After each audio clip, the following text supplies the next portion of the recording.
কোবনে আমনি কৰা বয়সতো প্ৰায় ৬ বছৰমানেই হ'ল মই ছিংগুল হৈ থকা। যেনে তেনে ঢকুৱাখানাৰ ছোৱালী এজনীৰ লাইনটো লগাইছিলোঁহে। তাই ক'লে ধেমাজিৰ ল'ৰা মই ভাল নাপাওঁ, আমাৰ নন্দিতা বাক ধেমাজিৰ ল'ৰাই দাৰে ঘপিয়াই হত্যা কৰিছিল। নমস্কাৰ, ভেন্দি পাৰ্টিৰ অন্য এটা বিশ্লেষণাত্মক ভিডিঅ'লৈ আপোনালোক সদৌতিকে স্বাগতম জনাইছোঁ। ভেন্দি পাৰ্টিৰ দ্বাৰা প্ৰচাৰ হোৱা ভিডিঅ'সমূহ আপোনালোকে বিশ্লেষণ কৰি গ্ৰহণ কৰিব। মানে আমাৰ ভেন্দি পাৰ্টিৰ আটাইকেইটা সদস্য চৰকাৰী স্কুলত পঢ়ি পাছ কৰি অহা ল'ৰা। আমি পঢ়া স্কুলকেইখনত প্ৰত্যেকটো বিষয়ৰ শিক্ষকেই আছিল, সেইবাবে আমাৰ জ্ঞানৰ অভাৱ। আপোনালোকে ভিডিঅ'সমূহ বিশ্লেষণ কৰিহে গ্ৰহণ কৰিব। 2021 চনৰ 21 আগষ্টৰ কথা। ধেমাজিৰ মৰিধল মহাবিদ্যালয়ৰ হিন্দী বিভাগৰ তৃতীয় ষান্মাসিকৰ এগৰাকী ছাত্ৰী, সেইখন কলেজৰে এজন কৰ্মচাৰীয়ে ধেমাজি চহৰৰ মাজমজিয়াত দাৰে ঘপিয়াই হত্যা কৰে। লগতে এগৰাকী যুৱতী আৰু এজন ব্যক্তিকো আঘাতপ্ৰাপ্ত কৰে।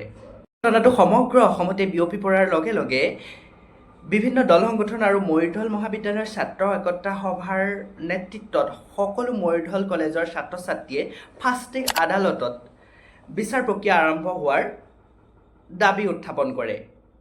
বোধ হয় আমাৰ ন্যায় ব্যৱস্থাই যেন দুখীয়া মানুহক কিবা অৱহেলা কৰে।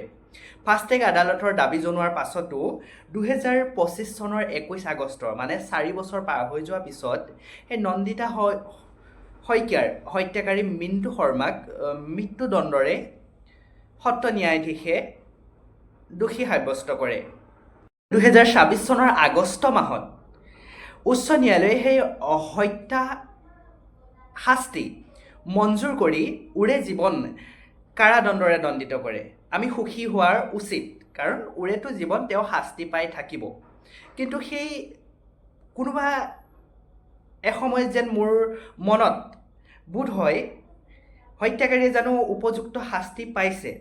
তেতিয়াই মই গুগল কৰি চালোঁ যে ওৰে জীৱন কাৰাদণ্ড শাস্তি পোৱাৰ পাছতো জামিনত হত্যাকাৰী ওলাই আহিব পাৰে নেকি? গুগলে উত্তৰ দিলে নিশ্চয়।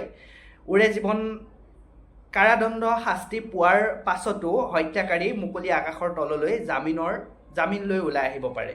পিতৃ-মাতৃয়ে এদিনকৈ তুলি তালি গাভৰু কৰা এজনী ছোৱালীক হত্যা কৰাৰ পাছতো যদি মিণ্টু শৰ্মা নামৰ হত্যাকাৰীজনক উচ্চ ন্যায়ালয়ে যাৱজ্জীৱন কাৰাদণ্ডৰে দণ্ডিত কৰাৰ পাছতো যদি জামিনত ওলাই আহি তেওঁ মুকলি আকাশৰ তলত থাকে, তেনেহ'লে কিন্তু আইনৰ ওপৰত এটা গভীৰ প্ৰশ্ন হ'ব যে দুখীয়া মানুহে সঁচাকৈ ন্যায় নাপায় নেকি?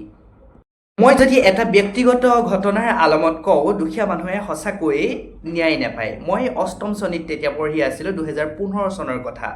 মোৰ মামাক এজন লোকে দাৰে ঘপিয়াই ইয়াৰ পৰা ইয়ালৈকে দাৰে ঘপিয়াই এই ছাইডটো ফালি পেলাইছিল।